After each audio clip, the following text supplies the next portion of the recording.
the stand. Now he runs. He produces a magic print. He pulls out another one. This is incredible. This is ridiculous. This is 15 out of 10 on the incredible meter. What a player. What an entertainer. Give him the medal. Give him the Delier medal. Hello, footy fans, and welcome back to the Chip and Chase podcast. It's been a long time coming, but we're finally back to do our preview podcasts heading into round 17 of the NRL Premiership season, and hopefully, if we can, for the rest of the season. I've got a few new things I want to try out here. We'll still be going through and getting these done, hopefully in a bit of a shorter podcast. As you guys know, we're sort of taking out the bets on every game. But I will be going through the bets that the boys put up on the Instagram page. So if you guys aren't following the Instagram page, that is at Chip and Chase Podcast, and go and do so you can see these ones and the odds and whatnot. But I will do a bit of a discussion of them at the end. So if you're just around here for the bets, you can skip ahead in the podcast, but I would encourage you to sit through and let's talk some footy. So kicking off tonight, Friday, 28th of June, we have the Canterbury Bankstown Bulldogs taking on the Cronulla Sharks. Canterbury, they're sitting pretty in 6th position at the moment. Sharks sitting a tad prettier in 3rd. So what a cracking game to kick us off. These teams aren't too Origin impacted. There is a Stephen Crichton named in the reserves for the Bulldogs, but beyond that, that's the only sort of player that they that is Origin affected for them. They have trimmed their reserves ahead of halftime, and Stephen Crichton still is amongst them. So we will have to see if he's a late inclusion. But for now, I'm just going to be running with the team that they have named. Which, of course, the only changes for them is that Connor Tracy is out after that concussion he suffered last week at the hands of Junior Ponga, that high tackle, which means Blake Taaffe makes his way into the fullback position. Drew Hutchison also drops out with Matty Burton and Toby Sexton as the halves. Bronson Jerry returning from injury back in at centre to replace Hutchison as well. For the Sharkies, not too many changes here either. Just the late news that Teague Wilton has made his way onto the bench at the expense of Tuku Hautapua, who has also been cut. So the reserves now for them, Daniel Atkinson, 18th man, and Jesse Colquhoun, 19th man, but we will have to see who lines up there. Beyond that, it's a very much full-strength side for the Cronulla Sharks, which makes things really exciting. Only other player that they could potentially have in there is maybe a Braden Hamlin-Uele, but he is out with injury as well. So I'm really excited for this game. In terms of my tips, I am tipping the Cronulla Sharks for this one. I just think, look, the Bulldogs, they're putting together some really good footy this year, and people need to stop doubting them, myself included. But I just backed the Sharkies. I think Nicho Hynes with a point to prove after being dropped from Origin, near full strength. I really think they get the job done here. And I think they return to that form that they sort of had earlier on in the season, where they're able to knock off the Melbourne Storm and the Roosters in consecutive weeks. I think this is going to be what we see from the Sharkies. I am hoping so. I really want them to be there at the pointy end of the season. So I think the Sharkies get this one done. Again, we will look at bets at the end.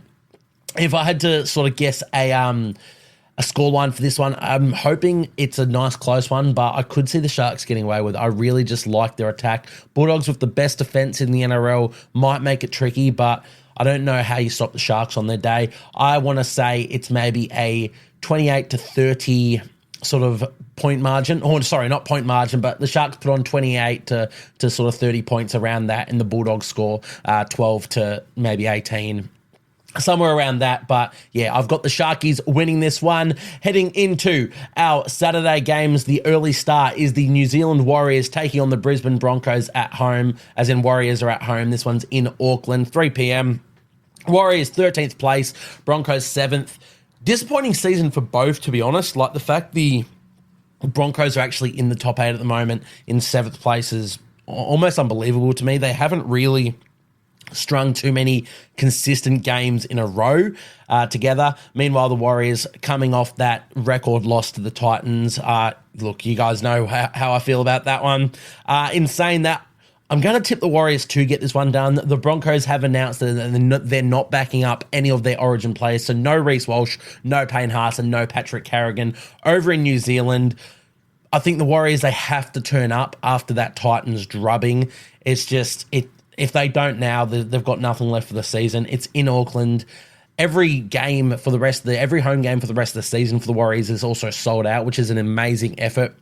They're not going to want to let their fans down. They need to repay the faith. So I do tip them. I am going to tip them to win this one. Obviously, there's probably a little bit of bias in there as a Warriors supporter. But honestly, after last week, I don't know how much faith I can have left in the side. I just think this is their last chance. So I'm going to tip the Warriors to win this one. They are just favourites ahead of the Broncos. Broncos, we know what they are, though. They're still a very solid team, and they've still got so much strike power across the board. But for them, they're lining up with, of course, Tristan Saylor at fullback, Jesse Arthurs, Dean Mariner, the wingers, Katoni Staggs, Selwyn Cobbo, the centres, Ezra Mam, Jock Madden, the halves, Corey Jensen, Xavier Willison are the front row forwards, Brendan Piacora, Jack Zieski are the second row forwards, Billy Walters at hooker, and Kobe Hetherington at lock. Their bench is Tyson Smoothie, Fletcher Baker, Josiah Karapani, and Martin Tapau. Of course, no changes made yet to their reserves, but Kevin Walters has indicated that those Origin players won't be backing up, and there is 3 of those sitting in the reserves. Beyond that, the Warriors there, fairly settled. They didn't do too many changes after that record loss to the Titans, just that Sean Johnson is now out for a month with that Achilles injury, which means Tamari Martin moves back to halfback where he started in the few weeks beforehand, and Chanel Harris-Tavita goes into the 5'8" role. Beyond that, not too much. They do welcome back Kurt Capewell from Origin and Mitch Barnett from Origin as well. So hopefully those sort of inclusions can shore up their experience, their leadership can help shore up this Warriors defense. But I do see the Warriors getting it done. I'm hoping we get it done enthusiastically, but I'm not going to go out and say that. I'm hoping maybe we win this one by 8 to sort of 12 points. Look, any win I'll take, but I'm going to be realistic. 8 to 12 points, I'll give the Warriors the win here. So if you're a betting man, 1 to 12 is sort of where I'm leaning for the Wars here. But really excited for this one, as I always am for the Warriors. It's just this is the time to prove themselves. And I know it's against a Broncos side without a lot of their stars. Keep in mind, also no Adam Reynolds in the side, still out with injury. So, they've got excuses. If the Broncos lose this, you can definitely come out and have excuses, but it's still a Broncos side who we know how good they are, and we know they have that next man up mentality. So if we can get this one done, hopefully we can get our season back on track, but that is where I see it going. Heading into the other Saturday games, we have the Newcastle Knights taking on the Parramatta Eels. Knights in 12th. Eels in the bottom of the ladder. 17th place for the Eels coming into this one. McDonald Jones Stadium, very disappointing I can't be at this one. I was planning on it, but, work commitments get in the way. Would have loved to have seen this one. In terms of my tipping for it, I am going with the Eels. I just think the way Mitchy Moses played in that Origin up the Blues, he's got a point to prove, and he has since he come back. He's been looking good. The Eels are a world different side with him in their team. So I think they can get this one done. The Knights, I still don't believe too much in them. They do have a few changes, of course. Will Price coming in to make his NRL debut at 5'8". Absolutely love that. There's a few question marks about his defense, but honestly, I don't think they need to worry about their defense too much. If he lets in 2 tries, I just think that the attacking upside of him compared to the players of Jack Cogger, and even Tyson Gamble, who's out injured. I think it just has a bit more upside to him that he can make something happen. So really excited to see him get a shot. The other changes for the team come in the form of Dylan Lucas being a late scratching with a bit of a hamstring niggle. So that means Kai Pearce-Paul goes in to start at second row, and I'm not quite sure who's been brought onto the bench as of yet. I would assume it'd be a Matt Croker or Jack Hetherington for there, but we're not too sure of that yet. Bradman Best, of course, still lining up in the centres, coming back from injury, and the young Fletcher Sharp, one of my absolute favourites. Really, really like this kid coming through. And it's good to see him doing what he's doing at the moment. Really happy for him. Also important to note, David Armstrong is in the reserves. Probably gets trimmed, but he has just now been released by the Knights at the end of the season to take up that 3-year deal with Lee over in the Super League. So the best of luck to him over there. I reckon he will absolutely kill it. I wouldn't be shocked to see him winning a Man of Steel award in the coming years. Really disappointed to lose him from our game, though. Massive fan of David Armstrong, and he absolutely killed it this year when he got his shot in first grade. So really gutting to see that, but I know he'll be successful over there. For the Eels, they're lining up pretty stock standard here. Sean Russell moves back into the centres for Dejan Arce, with Micah Sevo returning from injury. Dylan Brown, Mitch Moses still the halves. Junior Paulo, Regan Campbell, Gillard the front rowers. Brendan Hands at hooker. Sean Lane gets a start at second row in this one.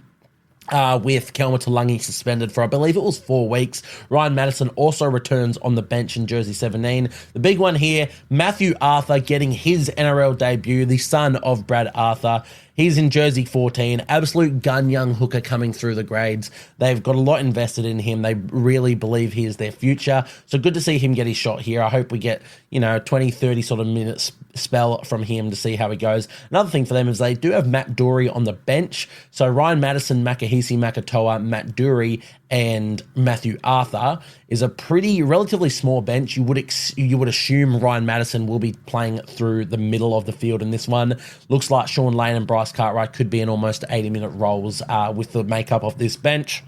But yeah, I have tipped the Eels for this one. I just think that they can get it done. I'm not too confident about it. Of course, I'm never confident backing against the Knights when they're at home. I've seen them twice this year, and both times they've turned up for it. It's also been the worst. Oh, no, sorry. The other time that the second time I watched them, they're up against the Bulldogs, and they didn't fire a bloody shot. It's just been really poor conditions for both games is what I meant to say. But I think Eels get up for it. If I'm thinking 1 to 12 to 13 plus, not sure. I think it's bordering around that 12 to maybe 16, 18 point scoreline. So I'm going to say 13 plus, but very much could be a low scoring affair. Well, maybe not a low scoring affair, but a close affair. And every chance the Knights get up for this one. I have just tipped the Eels going against the bookies in this one. But moving on to the last Saturday game, the Melbourne Storm taking on the Canberra Raiders. Storm sitting pretty in first place. Raiders now out of the 8 in 10th. Amy Park, this one takes place. So Melbourne home game. Look, let's be real here. You tip the Storm. Raiders have looked really poor as of late. They've been playing above their weight all season, and you could argue for the last few seasons. And fair play to them. They always sort of stay in a contest, except for last week against the Tigers. But if they're losing that game to the Tigers coming last, I can only imagine what the Storm coming first are going to do to them. With all due respect, I do think Ricky gets some sort of reaction out of them. There's no way that they can throw that sort of performance up again, but it's the Melbourne Storm. They're getting this one done. In terms of team list changes, Jack Harworth, who did start in the centres last week, is named there again with Grant Anderson in the centres. Nick Meaney is out with a injury. I believe they're only expecting him to miss 1 week, but I wouldn't be shocked if he does miss a few more. He has been really poor defensively this season, Nick Meaney, and if Grant Anderson and Jack Harworth can really shore up the defences in the centres, then it could be an extended leave of absence for Nick Meaney out of this side. But those are the only sort of changes. Xavier Coates, of course, backing up from Origin, as is Harry Grant. Nobody else Origin affected there? No. So a really strong team here. Of course, the only one that they're sort of really, really missing at the moment is Cameron Munster. But Tyron Wishart is doing an absolutely outstanding job there. Really love what he's putting up. So almost full strength. You would expect Ryan Pappenhausen to pick up the kicking tee in this one with Nick Meaney out. It could bode well for those of you who play Supercoach or Fantasy. The added points of kicking could come in very, very handy. For the Raiders, not too many changes here. They have stuck to their sort of recipe with this one. Nick Kotrick is out with an injury he sustained, which means Albert Hopewate comes back in on the wing. And shout out Nick Kotrick, also signing a 3-year deal with, I believe it was the Catalans Dragons in the Super League. Another one I'm really disappointed to see go. He's been hitting some really good form this year. Nick Kotrick getting sort of back to where he was when he was a rep level player. So I thought he had a lot to offer the game, but go get your bag, son. Go. He's going to kill it over there. We know how good he'll be over there. And, he gets to explore the world. Like, you're getting paid a good bit of money to go and play rugby league, a sport that you love in France, and explore that. You can't blame him for taking up that contract, but I would have loved to see him stick around for another couple seasons in the NRL. Beyond that, for the Raiders, Tom Starling comes back in to start at hooker, meaning Zach Wolford drops to the reserves. But that's sort of all the changes. As we said, we've gone Melbourne Storm, and I am tipping a sort of 13-plus scoreline here. It could be a bloodbath. I hope the Raiders draw it in a bit, but even if it ends up being a 30 to 12 or a 30 to 18, you're still bordering on that 13 plus. I think Storm get this, 13 plus done. Sorry to all you Raiders fans. Moving in to the Sunday games, of course, we are one game short this week with three teams having the bye, those being the South Sydney Rabbitohs, the Manly Seagulls, and the Gold Coast Titans. So Sunday, we have three games here, no Thursday games this week. The first Sunday game, Dragons taking on the Dolphins, 2 p.m. So a very early start. Dragons in 9th place, Dolphins in 5th. Both teams punching well above their weight this season. Dolphins, I didn't really expect them to be this consistent and this strong across the season and to be in the 8. Meanwhile, the Dragons, a lot of people tipped them for the spoon, myself included. I thought they'd go a bit better than, like a really, really poor season, but I still thought they'd be spoon contenders. 9th place, they're doing really well. This one, of course, is a Dragons home game. Through the team list changes, Dragons coming off that bye don't have too many. They still have the Fianay twins playing at centre and wing respectively. No Michaeli Ravalawa still lining up in New South Wales Cup. Zach Lomax does return from Origin, as does Ben Hunt and Jaden Sewer from Queensland. So they're all named to take their places in this one. Hearing a little bit of whispers that Zach Lomax might be ruled out, but I'm hoping he does stay in because he does feature in one of my bets at the end of this podcast. But they've named a really, really strong, essentially their strongest 17 this season. The Dragons, with, of course, the exception of Jack Bird, who is in the reserves, could come in at any point, and Michaeli Ravalawa, who maybe isn't even part of their best 17 at the moment. For the Dolphins, Hamiso Tabuai-Fidow has been named at fullback, but he will miss this clash with that injury he suffered in Game 2 of Origin, which means you'd assume Trey Fuller will take over that fullback role. He is currently listed in the reserves anyway, jersey 21. I would assume he will come in before this game starts, and Hammer will miss it. I'm certain Hammer will miss it. I just don't know if they might go for something different. But you'd assume Trey Fuller gets that fullback jersey. The other one for them, Jack Bostock, is out after suffering that nasty concussion 3 minutes into the contest last week. So Tessie New takes his place on the wing, jersey 5 for him. Beyond that, not a whole lot doing for the Dolphins, not too many changes. Felice Kofusi returns from Origin as well on the bench, jersey 14 for him, and that does push Josh Kerr out of the side into jersey 18. Few changes could come, but based on what we see here, I have tipped the Dolphins. I'm not too confident in it. I'm never confident tipping against this, against the Dragons in general, because they're sort of inconsistent when they have a good game one week and then the next game it's absolute poo. So you never really know what the Dragons are going to throw up. I'm hoping it's a nice, close affair. I just think the Dolphins have shown this year that they have a little bit more to them. And I think they get this one done, I'd say in that 1 to 12 range. But again, it's really hard to predict that because the Dragons could come out and be absolutely awful. And then all of a sudden it's a 13 plus score. Or they could come out and be good and then they might be winning 13 plus. So really hard game to tip. Betting wise, I'm staying away from it, staying away from the winners sort of betting. But I do feature this one in my multi at the end of this episode. But Dolphins, I do think they get this one done. 1 to 12 is my prediction for that one.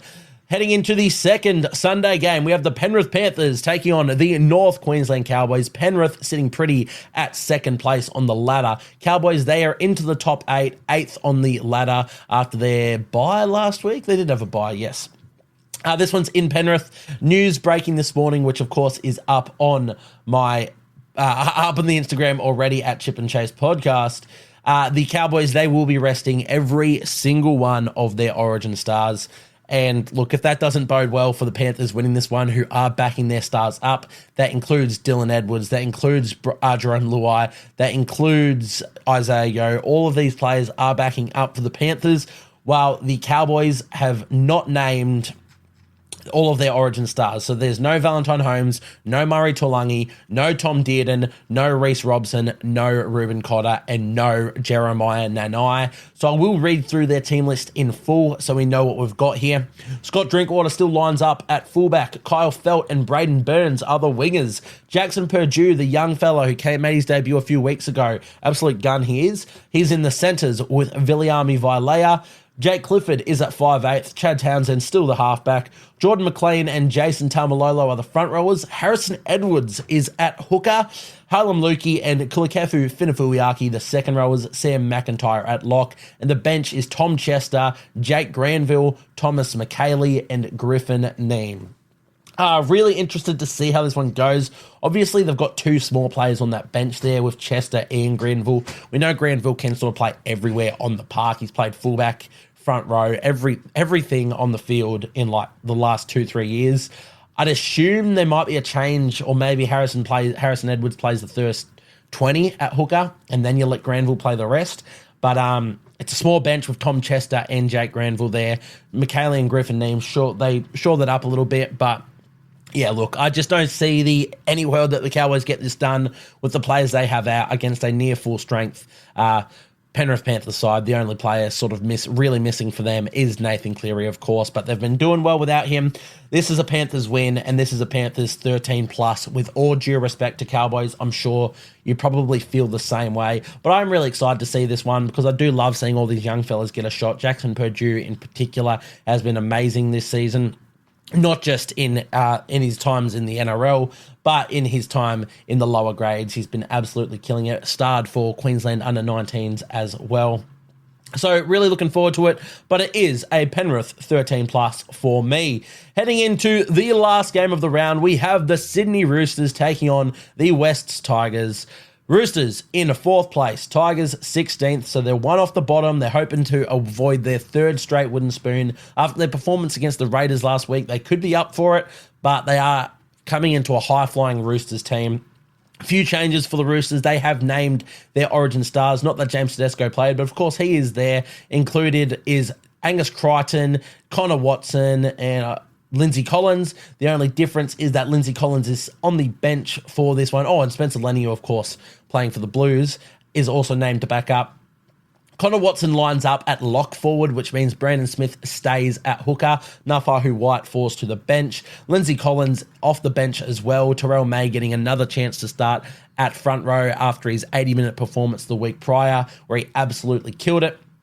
Hearing whispers that Angus Crichton may drop out of this one and they give him a rest, which would make sense considering the standard of players that they have. You know, Nat Butcher, Siwa Wong, Satili Tupanua. They've got a lot of second rows at their disposal. Satili Tupanua has been named in the centres, by the way, with Junior Ponga out with that 4-week suspension for that nasty hit. I'm hearing also whispers that Satili might not be lining up there, despite being named there. They do have Michael Jennings on the bench, as well as a few other players, Ethan King, another man that can play there. So every chance that those guys come in and start at centre, but for now, it is Satili in that centre role. For the Tigers, not a whole lot going on here. They've named the almost exact same team that absolutely demolished the Raiders last week. The only change is that David Clemmer finds his way onto the bench in jersey 17 at the expense of Kit Lali'i, who is in jersey 18. But why would you make any changes after their performance last week? Absolutely killed it. You still look across this team, though, unfortunately, and no, there's not really any matchups that really match up well against the Roosters here. I do think the Roosters get it done. I think they get it done well, with all due respect to the West Tigers. I'm hoping the Tigers just can defend quite well and maybe keep the Roosters to like below 30. If they can keep this Roosters side below 30 with the side that they have on paper, that's a dub in my book, but I'm still giving the Roosters that 13+ tip for this one. I just think they have so much going for them, so much attacking power, and that's where I sort of see this one going. But that one does us for all of the previews for round 17. So let's have a quick look at the bets in this one. Now, once again, all of our betting is done through Sportsbet. We're not affiliated with Sportsbet in any way. They're just the agency that we're choosing to bet through. We do this up on the Instagram, so once again, head over there and have a look for yourselves. Starting with myself, my bet this week, I've had the chasing value. We rotate through our 4 classes each week. So chasing value for our little system is we're looking at bets between that $5 to sort of $10 odds range, trying to just find something that the bookies, we think they haven't exactly got that right. overdone something a bit too much. They've given somebody an odds that I think should be a bit lower. And that's where we're trying to get some money there. So in that $5 to $10 odds range, my bet, I've gone with Roger Tuivasa-Sheck or Katoni Staggs to score a try in that Broncos-Warriors game. I've gone with Dane Gagai or Bradman Best to score a try in the Knights game against the Eels. And I've gone with Zach Lomax and Herbie Farnworth to combine for 2+ tries in the Dragons-Dolphins game, giving us the odds of $7.45. Now, once again, I'll repeat that. That's RTS or Stags. No, both of them don't need a score. Only one of them needs to score for that to get up. And that same goes for Dane Gagai or Bradman Best. Only need one of them to score. I just think that the center matchups in this one are really good. Stags up against what I believe will be Adam Pompey's side, which Pompey has had some issues there in defense. RTS, I just think he's due, and with what happened last week, I think he's the leader of this side. I think he stands up, and I think he can cross in this one. Gagai and Best, I just really like them running at the edges of the Parramatta Eels. Not sure where they score their points. It could be one or the other. It could be both, but I've just covered the bases and gone for either of them. And Lomax and Farnworth to combine for 2. So in this one, realistically, both of them could score and it works. If Lomax scores 2, if Farnworth scores 2, it still works. But I think they can get a win here. Lomax, if he is named to play, he's named at the moment, but if he does play, he'll be going up against that Tessie New edge. I think he can score there. We know that the Dragons favour him. If he scores 2 tries, I'm all for it, but I also like the Herbie Farnworth going up against what I believe will be the Fionnay twins. Actually, the Fionnay twins are on different sides of the park, but I think it'll be Max Fionnay's side. We will have to see that. But those are the bets I've gone with for chasing value. Need all of those to tick off for my odds of $7.45. It's not the greatest odds, but again, this is the chasing value one. We'll get across to the next one. We have Levi's tip for the week. Sorry, his bet for the week. He's had the category of just vibe it. This is one where we don't necessarily need a odds. You can just find something that you have a gut feel about and just back it in. There's no research going into this one. There's no odds that we need you to hit. It's just whatever you have in your gut that you're like, yeah, you know what, I've got a feeling about it. So just vibing it. Levi has gone with the Warriors to win 13+ against the Brisbane Broncos, and he's also joined me on the Roger Tuivasa-Sheck anytime try scorer. So the odds of $7.75 there. Love this for him because he's backing my boys in the Waz in. Warriors 13+, I'm not sure. But, hey, he's got that gut feel. So Warriors 13+, Roger Tuivasa-Sheck anytime try scorer for the odds of $7.75. Once again, we're all doing these bets for fun. It's just a bit of content here and there. And, you know, we follow them, we back them ourselves. That's not encouraging you guys to do so. If you're listening to this podcast and you're under 18, you definitely should not be doing so. But if you are jumping on these bets, just do it for a bit of fun. Message me and we can have a bit of banter about it. But don't go on these expecting to win. We're not professional gamblers. And keep in mind, there is no such thing as a professional gambler. You are always bound to lose. As they say, you win some, you lose more.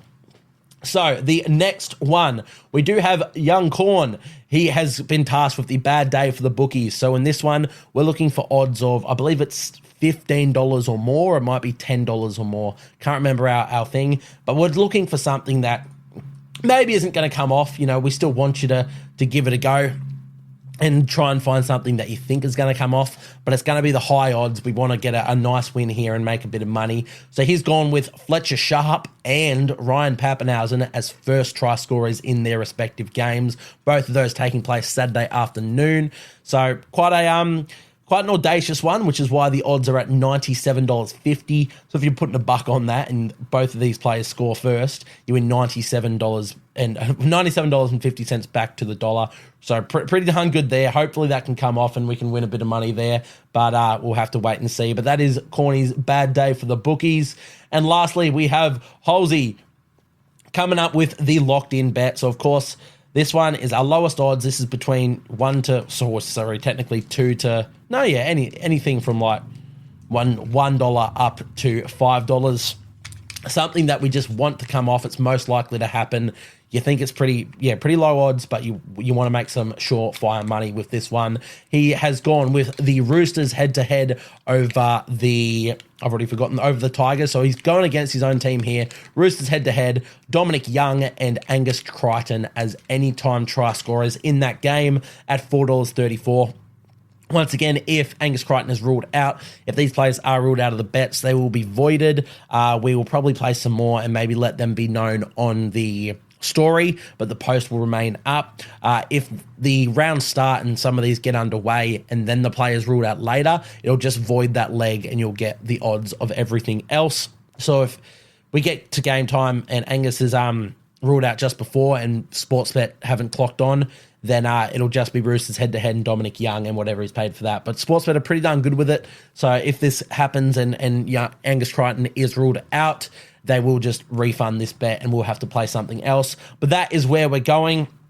As anything else, a few other players I like this week. In the Sharkies game, I really like Jesse Ramian to score, but you guys know me. I'm a bit biased in that one. I think he's got a very good chance in this one. We already said that in my other bet, Roger Tuivasa-Sheck, I like the value of him. I really like Katoni Stagg's value at, I think he was just under $3 up against Adam Pompey's side. And, just the spark that he has, really, really like that. Will Penasini, I like in that Knights game. Once again, Bradman Best Day and Gagai. Storm, you can get a few try scorers here. Dragons and Dolphins, we've mentioned. Zach Lomax, Herbie Farnworth. And lastly, the Panthers. I really like Isaac Tungo and the odds he is at for this one. Just a few try scorers. If you want to back any of them, do so at your own risk. But those are some of the ones that I might be jumping on this week. Also, just quietly, Kai Piss-Pawn, now that he's starting, I might back him in to score his first NRL try against the Eels. But that one will do us. Those are all of our bets and tips. If you want to see the boys' tips, of course, that one is also up on the Instagram at Chip and Chase Podcast for the final time. But that'll wrap us up. So thank you guys for tuning in, and I'll see you guys next time.